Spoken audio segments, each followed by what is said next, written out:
বিসমিল্লাহির রহমানির রহিম। আসসালামু আলাইকুম। কি অবস্থা সকলের? আশা করি আলহামদুলিল্লাহ আল্লাহ তাআলা আপনাদেরকে অনেক ভালো রাখছে। আমি আলহামদুলিল্লাহ অনেক ভালো আছি। সো এই ভিডিওটা অনেক মানুষ আমাকে কমেন্ট করছে, অনেক মানুষ আমাকে টেক্সট করছে যে ভাই সাবজেক্ট ম্যাপিং নাকি অটো পাস বা আমাদের এখন কি করণীয়, আমি কি অ্যাডমিশনের প্রিপারেশন নেবো? ভাই আমার তো পড়াশোনা মন বসতেছে না। সেপ্টেম্বরের 1 তারিখ থেকে বাংলাদেশের প্রত্যেকটি ইউনিভার্সিটির জন্য যে সকল কোচিং সেন্টারগুলো আছে তারা ক্লাস শুরু করে দেবে। তো আমি তো ভার্সিটি প্রিপারেশন নিতে পারতেছি না। দেখা গেছে ভার্সিটি প্রিপারেশন নিতে গেলাম আমার ফেল চলে আসলো, তখন আমার কি হবে? অনেকে এরকম ইচ্ছা যে ভাই আমার তো ইঞ্জিনিয়ারিং পড়ার শখ, তো আমার যদি রেজাল্ট আসে, রেজাল্টে যদি দেখি যে আমার ফিজিক্সে 90 না আসে, তাহলে আমি বুয়েটে বসতে পারবো না। তোমার কি ইঞ্জিনিয়ারিং প্রিপারেশন নেওয়া উচিত নাকি ভার্সিটি? আবার এমনও প্রশ্ন যে ভাই আমার তো মেডিকেলে পড়ার খুব শখ, কিন্তু আমার জিপিএ যদি 4.50 আসে, আমার তো 12.5 মার্ক কাটা যাবে। তো মেডিকেলে 12.5 মার্ক কাটা মানে অনেক পিছনে চলে যাওয়া। তো এই অবস্থায় আমার কি করণীয়, কি করা উচিত? সো আমি আজকের এই ভিডিওতে অটো পাস নাকি সাবজেক্ট ম্যাপিং এবং অ্যাডমিশনে কি করা উচিত, এখন কি অ্যাডমিশনের প্রিপারেশন নেওয়া উচিত নাকি এইচএসসি প্রিপারেশন নেবেন? মনে রাখবেন, এই যে দুনিয়াতে আপনি বাস করতেছেন, এই দুনিয়াতে আপনার বাপ এবং মা এই দুইজনে খুবই আপন মানুষ, খুবই ক্লোজ। তারা কখনো আই লাভ ইউ বলবে না, ঠিক আছে, কিন্তু ঠিকই রাতে যদি না খান বলবে যে হাই ডিম ভেজে দেই। 2 দিন ধরে খালা আসে না, বুঝতে পারছেন? তো এই জিনিসগুলো ভার্সিটি লেভেলে উঠলে তখন ফিল করতে পারবেন বাপ মা কি আপন। তো আপনারা অনলাইনে যে সকল ভাইদেরই দেখেন না কেন, যার কথাই শোনেন না কেন, ভালো লাগতে পারে কিন্তু তাদের কখনো আইডল মনে করবেন না, ঠিক আছে?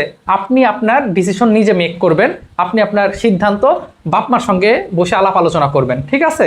আমি আজকে আপনার পথগুলো দেখা দেবো, এই মুহূর্তে আপনার করণীয় কি, আপনি সেই জিনিসটা করার ইনশাল্লাহ চেষ্টা করবেন। চলেন শুরু করি। হ্যাঁ, ওকে। তো প্রথমে আমরা যে জিনিসটা নিয়ে আলোচনা করব সেটা হচ্ছে আমাদের অটো পাস, তাই না? অটো পাস একটা বিষয় আর সাবজেক্ট ম্যাপিং দুইটা ভিন্ন বিষয়। হাতের লেখা অনেক বাজে, বুঝছেন? একটু কষ্ট করে বুঝে নিয়েন, কিছু করার নেই। সাবজেক্ট ম্যাপিং, আচ্ছা।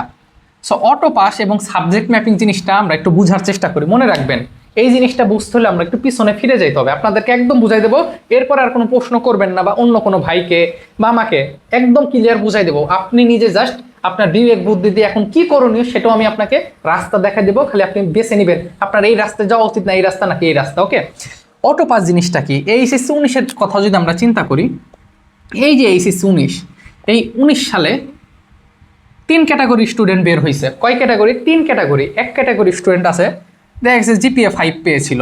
কত? জিপিএ 5। তারা 19 সালে অ্যাডমিশনের প্রিপারেশন নিয়ে নিছে। অনেকে আছে জিপিএ 3.5 পেয়েছিল। কত? 3.5 পেয়েছিল। আরেক ক্যাটাগরি স্টুডেন্ট আছে জিপিএ ফেল আসছিল। কথা বুঝতে পারছেন?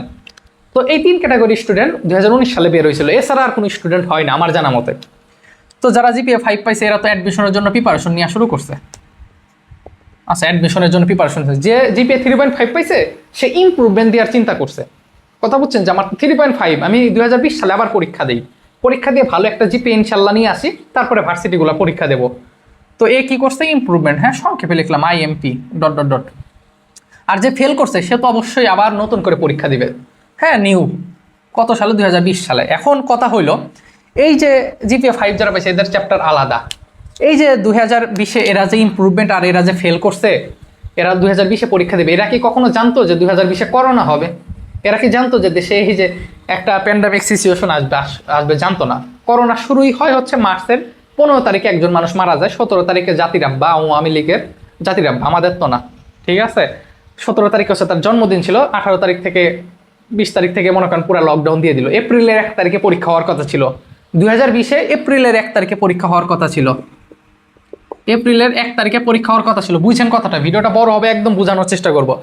তো এরা তো জানতো না, এরা তো প্রিপারেশন নেওয়া শুরু করছে 19-এর পর থেকে। রেজাল্ট ফেল বা ইমপ্রুভমেন্ট রেজাল্টের পর থেকে প্রিপারেশন নেওয়া শুরু করছে। কিন্তু এরা কিন্তু ফর্ম ফিল আপ করছে। ফর্ম ফিল আপ ফেব্রুয়ারিতে হয়ে গেছে, মার্চও চলে গেছে। মার্চের 17 তারিখ থেকে করোনা শুরু হয়। তো এদেরকে অটো পাস দেয়, এবং অটো পাস যাদের দেয়, এই ইমপ্রুভমেন্ট যারা দেয় তাদেরও একটা রেজাল্ট চলে আসছিল, এবং যারা ফেল করছিল তাদেরও রেজাল্ট চলে আসছিল, কারণ এরা সবাই ফর্ম ফিল আপ করছে ফেব্রুয়ারিতে। মার্চে আপনার করোনা আসছে, লকডাউন আসছে, পরীক্ষা তো হলো না। এবার বোঝা গেছে অটো পাস কি? অটো পাস মানেই হচ্ছে যারা ফর্ম ফিল আপ করে, যারাই ফর্ম ফিল আপ করে, কথা ক্লিয়ার? যারাই ফর্ম ফিল আপ করছে তাদেরই সবার রেজাল্ট আসছে। রেজাল্টটা কিভাবে আসছে?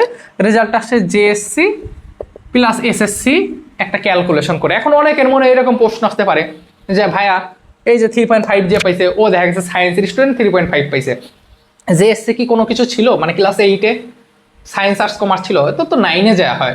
তো এটা আসলে অথরিটি জানে ওরা কিভাবে ক্যালকুলেশন করছে, কথা ক্লিয়ার। এইভাবে ক্যালকুলেশন একটা কইরা ওরা 2020-এ এই যে 3.5 ওর একটা ভালো একটা রেজাল্ট চলে আসছে, 4.70 এরকম একটা চলে আসছে আর কি, কথা বুঝতে পারছেন। যে ফেল করছে ওর একটা রেজাল্ট চলে আসছে আলহামদুলিল্লাহ। রেজাল্ট কিসের উপর চলে আসছে, এই যে ফেল করছে সে কয়টা সাবজেক্টে ফর্ম ফিল আপ করছিল, এই যে ফর্ম ফিল আপ একটা সাবজেক্টে যেটাই ফেল করছে ওইটা নাকি অল সাবজেক্টে, এটার উপর ভিত্তি করে রেজাল্ট আসছে, কথা ক্লিয়ার। এইটা হচ্ছে অটো পাসের বিষয়। তার মানে আপনাদের 2024-এ যদি অটো পাস দেয়, আমি আবার বলতেছি 2024-এ যদি অটো পাস দেয়, তাহলে যারাই ফর্ম ফিল আপ করছেন তাদের সবাই পাস চলে আসবে, সবারই একটা জিপি আসবে। আমি কি বুঝাইতে পারছি? যদি বুঝাইতে না পারি তাহলে এটা আমার ব্যর্থতা। বুঝতে পারছেন? এইবার আসেন সাবজেক্ট ম্যাপিং। তার আগে একটু বলি যে অ্যাজ এ মুসলিম যদি হয়ে থাকেন অবশ্যই চেষ্টা করবেন যে 5 ওয়াক্ত নামাজ পড়া, আল্লাহর কাছে দোয়া করে এবং মসজিদে যাওয়ার চেষ্টা করবেন। হ্যাঁ, নামাজটা মসজিদে যাওয়া পড়ার চেষ্টা করবেন। আমাদের ক্যাম্পাসে হামুদুল্লাহ সাহেব আসছিল, উনির একটা কথা আমার এখনো মনে পড়ে যে আপনার নামাজের ক্ষেত্রে কোনো ধরনের এক্সকিউজ যেন না হয় যে আপনি টিউশনিতে গেছেন, টিউশনি বাদ দিয়ে মসজিদে এসে নামাজটা পড়েন। হ্যাঁ, এই জিনিসটা সবসময় মনে রাখবেন যে আপনার এই দুনিয়াবি যত কাজই থাকুক সব ফেলায় অ্যাটলিস্ট নামাজ পড়বেন। হ্যাঁ, আপনি যত পাপী হন দেখবেন নামাজ পড়তে পড়তে একটা সময় আপনার পাপটা মুছে যাবে। এই কথাগুলো বলি, আল্লাহ তাআলা আমাকেও যেন শুধরানো তৌফিক দেয়, আমি চেষ্টায় আছি। হ্যাঁ, ঠিক আছে। তারপর শয়তানে ধরে তো মাঝে মাঝে। দেখেন এই হচ্ছে অটোপাস চলে গেল। এবার আসলে সাবজেক্ট ম্যাপিং জিনিসটা কি, হ্যাঁ এটা একটু ক্লিয়ার করি। হতাশ হইেন না, বুঝার চেষ্টা করেন। সাবজেক্ট ম্যাপিং হচ্ছে তারা যেই জিনিসটা বলছে, আসলে আপনাদেরকে অনেকে আমাকে নক দিচ্ছেন, কিন্তু একটা ইনফরমেশন দেওয়ার আগে সেই জিনিসটা অ্যানালাইসিস করা লাগে, বুঝতে পারছেন? হুটহাট বলে দিলে তো হয় না। সাবজেক্ট ম্যাপিং হচ্ছে কোনো কোনো বিভাগে, আমি আবার বলতেছি, কোনো কোনো বিভাগে 7টা পরীক্ষা হয়েছে। ধরেন ঢাকা বিভাগে ফিজিক্সের 2টা পেপার হয়েছে, বাংলা ইংলিশের 4টা, আর 2টা 6টা, আর আইসিটি একটা, এই টোটাল 7টা পরীক্ষা হয়েছে। 4টা সাবজেক্টে 7টা পরীক্ষা হয়েছে। কেমিস্ট্রি, বায়োলজি, ম্যাথ হয়নি, তার মানে 6টা বাকি ছিল। আবার সিলেটের কথা যদি চিন্তা করেন, সিলেটে কিন্তু হয়নি, সিলেটে আগের থেকে বন্যা ছিল, এখন ওদের পরীক্ষা পিছিয়ে গেছে। তোরা এইভাবে বলছে সাবজেক্ট ম্যাপিং হচ্ছে তোমরা যেই পরীক্ষাগুলো দিয়েছো সেই পরীক্ষার একটা রেজাল্ট আসবে। আমি যদি ঢাকা বোর্ডের কথা বলি, ধরেন ঢাকা বোর্ড, হাতের লেখা এত খারাপ, আসলে কি করব বলেন, ছোটবেলাতেই হাতের লেখা খারাপ। আচ্ছা, ঢাকা বোর্ডে এক্সাম হয়েছিল কয়টা? 7 এক্সাম, তাই না? এই 7 এক্সাম মানে 7টা এক্সাম হয়েছিল। এই 7টা এক্সামের একটা জিপিএ যেটা আসবে সেইটা নাকি দিয়ে দিবে, কথা বুঝতে পারছেন? মানে আপনারা যে 7টা পরীক্ষা দিচ্ছে। আবার যদি সিলেটের কথা বলি, সিলেটে যদি 4টা এক্সাম হয় বা 3টা এক্সাম হয়, তাহলে 3টার রেজাল্ট তারা ক্যালকুলেশন করে দিয়ে দিবে, মানে আপনি পরীক্ষায় যা দিচ্ছেন সেটাই আসবে। এই 7টা এক্সামের ভিতর কেউ যদি একটাই ফেল করে, তার মানে তার ফেল, টোটাল জিপিএ 0, মানে সাবজেক্ট ম্যাপিং এর যে বিষয়টা। অথবা সিলেট বোর্ডে মানে মেইন কথা আপনারা যেইগুলোয় পরীক্ষা দিচ্ছেন, অথবা এরকম হইতে পারে যে কেউ সাবজেক্ট ম্যাপিং এর ক্ষেত্রে ফর্ম ফিল আপ করছে কিন্তু পরীক্ষা দেয় নাই, তাও ফেল। মেইন কথা হচ্ছে যেগুলো পরীক্ষা হয়েছে কেউ যদি ওই পরীক্ষাগুলো অ্যাবসেন্ট থাকে অথবা ফেল থাকে, তার মানে ফেল। ওইগুলোতে কেউ যদি 90 পায় তাহলে সে 90 পাবে, কথা কি বুঝতে পারতেছেন আমার? ওকে, এইটা হচ্ছিল সাবজেক্ট ম্যাপিং। এখন সাবজেক্ট তো 7টা না, সাবজেক্ট 7 আর 6 13টা, আর বাকি যে 5টা ছিল ঢাকা বোর্ডে 5 এক্সাম রিমেইনিং, আচ্ছা বাদ, রিমেইনিং বাদ। এই 5টা এক্সামের রেজাল্টটা কাউন্ট করবে তারা জেএসসি এবং এসএসসি মিলে। কি মিলে? JSC plus HSC. কারণ কীভাবে যে ক্যালকুলেশন করবে তারাই জানে, কত সঙ্গে কত গুণ ভাগ যোগ যাই করুক করবে। এবার বুঝতে পারছেন? তো এটা ছিল সাবজেক্ট ম্যাপিং, যে আপনাদের যেইগুলো পরীক্ষা হয়েছে সেটার উপর একটা জিপিএ অবশ্যই আপনার যেটা পাইছেন, ফেল হইলে ফেল, এটা হইলে হবে। আর ফার্স্ট এক্সাম যেটা আছে এইটা। এখন কথা হলো যে আপনাদের কি হবে, আপনাদের অটো পাস দিবে নাকি সাবজেক্ট ম্যাপিং এর রেজাল্টটা দিবে, এবং কি হওয়া জরুরি এই জিনিসটা খুব ভালোভাবে বোঝার চেষ্টা করবেন। সেটা হচ্ছে আমার এখন মতে, মানে আমার যদি বলেন যে ভাইয়া আপনার মতে তাহলে এখন কি করণীয় বা কি হওয়া উচিত, তাই না? আমার মতে পরীক্ষা তো ক্যান্সেল, আমি তো পরীক্ষা ক্যান্সেলের বিপক্ষে কখনোই ছিলাম না, কারণ আমি মনে করি না যে পরীক্ষা ক্যান্সেল হওয়া উচিত। হ্যাঁ, কারণ অনেক স্টুডেন্ট আছে এসএসসি রেজাল্ট খারাপ, এসএসসি অনেক ভালো ডেডিকেশন, অনেক ডেডিকেটেড নিয়ে পড়াশোনা করছে, কিন্তু এই যে এইগুলোর পরীক্ষা না হওয়াতে সমস্যা পড়বে, অ্যাডমিশনের বিশেষ করে সমস্যা হবে। তো এখন কি করণীয়, মানে কি হওয়া উচিত? এখন আমার কথা হচ্ছে যেহেতু পরীক্ষায় পোলাপানার বসতে পারবে না, তাহলে সাবজেক্ট ম্যাপিং এর থেকে অটো পাস দেওয়া ভালো, যাতে সবাই পাস করে। এখন মনে হতে পারে ভাই অটো পাস দিলে তো সারা বাংলাদেশে প্রত্যেকটা 13 লাখ স্টুডেন্ট যদি পরীক্ষা দেয় 13 লাখই পাস করবে, 13 লাখই পাস করবে, অ্যাডমিশন সমস্যা হবে কেন? 2020-এ তো অ্যাডমিশন হয়েছে, সমস্যা হয়েছে হয়নি, ওই ধরনের কোনো সমস্যা নেই। কম্পিটিশন হবে অ্যাডমিশনে, যে জাহাঙ্গীরনগর ইউনিভার্সিটি, ঢাকা ইউনিভার্সিটি কখনো কি বলে আপনাকে বলবে যে 1 লাখ স্টুডেন্ট পরীক্ষা দিতে পারবে? যার যত ইচ্ছা ফর্ম ফিল আপ করো, তোমার 3.5 7 দুইটা মিলে যদি জিপিএ 8 থাকে তাহলে পরীক্ষার ফর্ম তুলতে পারবা। কারণ কথা হলো যখনই আপনি ফর্ম তুলতে পারবেন আপনার ইচ্ছা হচ্ছে তখন অ্যাডমিশনে কোপ দিয়া 2 লাখ পরীক্ষা দিক 3 লাখ, এটা ডাজেন্ট ম্যাটার, ঠিক আছে? সো এরকম তো কোনো সমস্যা নাই। সো আমি অবশ্যই বলি সাবজেক্ট ম্যাপিং থেকে অটো পাস যেটা, এটা হওয়া ভালো। তাহলে যে জিনিসটা হবে, বা এখনই অ্যানাউন্সমেন্ট করে দেওয়া উচিত, আপনাদের কিন্তু ওইভাবে এখনো অ্যানাউন্সমেন্ট করে নাই যে আসলে কিভাবে রেজাল্টটা আসবে। বলছে সাবজেক্ট ম্যাপিংও হইতে পারে, অটো পাস দিবে না, কিন্তু সাবজেক্ট ম্যাপিং এইরকম এখনো যে দিবে এটা 100% ভাবে আমি কোথাও পাইনি ইনফরমেশনটা যে আপনার সাবজেক্ট ম্যাপিং এর মাধ্যমে দিবে। হ্যাঁ, এখন যদি সাবজেক্ট ম্যাপিং এর মাধ্যমে দেয় তাহলে তো অনেকের ফেল আসবে। তাহলে যাদের ফেল আসবে যদি সাবজেক্ট ম্যাপিং হয়, তাহলে আপনারা এখন থেকে এইচএসসি 25-এর জন্য পড়া শুরু করে দেন। আমি আবার বলতেছি, এইচএসসি 25-এর জন্য ইনশাল্লাহ পড়াশোনা শুরু করে দেন। কারণটা হচ্ছে যে সাবজেক্ট ম্যাপিং দিয়ে আপনি ফেল করবেন, অ্যাডমিশনের প্রিপারেশন নিয়ে লাভ আছে। অনেকে ঢাকা শহরে যায় কোচিং করার জন্য, কিন্তু দেখা যায় দিন শেষে যদি ফেল আসে তাহলে এটা লজ্জা না? পড়া শুরু করে দেন। আচ্ছা, আর অটো পাস দিলে সবাই পাস করবে, সবাই অ্যাডমিশনের প্রিপারেশন নিতে পারবে। হ্যাঁ, তো এখন কি করণীয়? আসলে বিষয়টা খুবই একটা মানে জটিল একটা সমীকরণ। হ্যাঁ, ওই যে বললাম যে মেডিকেলের প্রিপারেশন নিবে, এখন জিপিএ যদি কমে যায় তাহলে তো ঝামেলা। সাধারণত যাদের জিএসসি এসএসসিতে A+ আছে তাদের সাবজেক্ট ম্যাপিং দিলে A+ চলে আসবে। কথা বুঝতে পারছেন? এতটুকু ইনশিওর ইনশাল্লাহ দিতে পারি। এখন মার্ক তো দেখবে, বুয়েট আবার মার্ক দেবে। এখন কথা হলো এইচএসসি 20-এ বুয়েটে যারা পরীক্ষা দিচ্ছে তাদের কি করছে? তাদের কিন্তু এসএসসিটাকে প্রায়োরিটি দিচ্ছে, বুঝছেন? এসএসসিতে ফিজিক্সে কত পাইছেন? হ্যাঁ, তার আগে একটা কথা বলি, একটু অ্যানাউন্সমেন্ট করতে হয়। আপনি যদি ভার্সিটি প্লাস গুচ্ছ, ভার্সিটি প্লাস জিএসটি, হ্যাঁ, এই ভার্সিটি প্লাস জিএসটির একটা যথেষ্ট ভালো একটা প্রিপারেশন নিতে চান, আপনি আমার সঙ্গে চলতে পারেন। কারণ আমি ফিজিক্স এবং ম্যাথ পড়াই গুচ্ছে, বিশেষ করে 24টি ইউনিভার্সিটি আপনার জন্য অপেক্ষা করতেছে। আমার এখানে হোয়াটসঅ্যাপ নাম্বার দিয়ে আছে, হোয়াটসঅ্যাপে যোগাযোগ করতে পারেন। আমার যে ফিজিক্সটা আছে, ফিজিক্সের জন্য অনলি 750 টাকা, এবং যে ম্যাথ আছে ম্যাথের জন্য 750 টাকা। ঠিক আছে, আমাদের এই কোর্স একদম মানে এত পরিমাণ প্রশ্ন ব্যাংক সলভ করা হবে।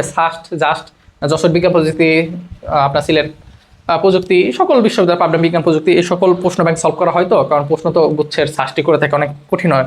এবং ঢাবির জন্য যদি প্রিপারেশন থাকে তাহলে অবশ্যই ফিজিক্স ম্যাথে আমার কোর্সে এনরোল করতে পারেন। আমার নাম্বার হোয়াটসঅ্যাপ দিয়ে আছে, তারপর আমি লিখে রাখি 01752250809। হ্যাঁ, এটা আমার নাম্বার। আর যদি কেউ মনে করেন যে আপনার ফেল আসবে, ইমপ্রুভমেন্ট দিবেন বা পরবর্তী বছর দিবেন, তাদের জন্য একটা মেন্টরশিপ কোর্স আছে, যেখানে অনেক স্টুডেন্ট আছে। ধরেন ফিজিক্সে একটা অঙ্ক করতে গেছেন, এইচএসসি তো আপনার আবার নতুন করে দিতে হবে, পারতেছেন না, গ্রুপে ছবি তুলে দিবেন, সলভ করে দেওয়া হবে ইনশাল্লাহ। ঠিক আছে, তো এটাও করতে পারেন। নক দিন, হ্যাঁ, আমাকে হোয়াটসঅ্যাপে নক দিন, এটা লাগবে। কারণ যারা নতুন করে আবার পরীক্ষা দিবেন 25 সালে, দেখবেন যে আপনার একটা হতাশা কাজ করবে। কারণ আপনার যে বন্ধু কোন একটা ভার্সিটি হয়ে গেছে, আপনার নতুন করে পড়তে হচ্ছে, মানে খুবই কষ্টের একটা বিষয়। হ্যাঁ, পড়াশোনা হয় না, নানান বিষয় থাকে। তো ইমপ্রুভমেন্ট গিয়ার গ্যাপ বা ফেল যদি করেন তাও নক দিয়ে, হ্যাঁ, মেন্টরশিপ কোর্সে ইনশাল্লাহ আপনাকে ঢোকাই দেবো। যাই হোক, এইবার আসেন। সো ভার্সিটি গুচ্ছ যদি হন, আচ্ছা, তো এখন আপনার কি করা উচিত? সো আমি যেটা আপনাকে বললাম যে জিএসসি প্লাস এসএসসিতে যাদের A+ আছে তাদের ইনশাল্লাহ আপনাদের সাবজেক্ট ম্যাপিং যদি দেয় তাহলে ইনশাল্লাহ আপনাদের চলে আসবে A+। আর যদি অটো পাস দেয় তাহলে তো সবাই আসবে। সো অ্যাডমিশনের প্রিপারেশন এখন থেকে নিয়ে শুরু করে দেন, যাদের ভালো একটা মার্ক আসবে। আমি একটু উদাহরণ দিই, ঢাকা ইউনিভার্সিটির গল্প করি। ঢাকা ইউনিভার্সিটিতে আপনি 4.4 পয়েন্ট নিয়ে হিউজ পরিমাণ স্টুডেন্ট আছে যারা ঢাবিতে চান্স হয়েছে। আগের কথা বলতেছি, তখন জিপিএতে 50 মার্ক ছিল, এখন তো জিপিএতে 20, ঢাবিতে 20 মার্ক। এসএসসি এইচএসসির সঙ্গে 2 দ্বারা গুণ করে, আগে কিন্তু তা না, 8-6 দ্বারা গুণ করতো। ঠিক আছে, এরকম থাকতো। হ্যাঁ, 8-6 5-6 30 এরকম ছিল, 70 মনে ছিল, এরকম মনে হয়েছিল। যাক, এরকম ছিল 50 না 70 এরকম ছিল আগে। তখন তারা এত কম রেজাল্ট নিয়ে হয়েছে, আর আপনার তো এখন 2 দ্বারা গুণ করবে। সো এবার আরও হবে। হ্যাঁ, ভালো করে প্রিপারেশন নেওয়া শুরু করেন। আমি কিন্তু বলে দিছি যে অটো পাস দিলে সবাই পাস করবে, সাবজেক্ট ম্যাপিং দিলে এইটা হবে। এখন যদি মনে করেন সাবজেক্ট ম্যাপিং আপনার ফেল আসবে, তাহলে 25-এর জন্য পড়া শুরু করে দেন ইনশাল্লাহ।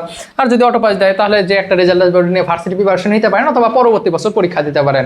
এবং পরবর্তী বছর যদি পরীক্ষা দেন তাহলে আপনি বাংলাদেশের মেডিকেল ছাড়া সব জায়গায় পারবেন। যদিও এইবার মেডিকেলে পরীক্ষা হওয়া না হওয়া নিয়ে অনেকে কথাবার্তা বলতেছে, আন্দোলন। এখন আমার যে বিষয়টা হচ্ছে, অনেকে আমাকে নক দেয় যে ভাই আপনি এই বিষয়ে কথা বলেন। আসলে 2বার চেষ্টা করছি, হয় নাই। এবার তো নতুন আসলে কি বলবো, সবাই আসছে, তাই না, আমাদের উপদেশটা। তো জানি না কি হয়, দেখা যাক কি করা যায়। তো দোয়া করেন আমার জন্য, আর আমার জন্য দোয়া করেন, আমি আপনাদের জন্য দোয়া করি। যদি কোনো ভুল ত্রুটি হয়ে থাকে কথার ভিতরে মাফ করে দিয়েন। সবাই ভালো থাকেন, নিজের খেয়াল রাখেন। অন্যান্য ধর্মাবলম্বীর প্রতি অনেক বেশি সম্মান। আসসালামু আলাইকুম।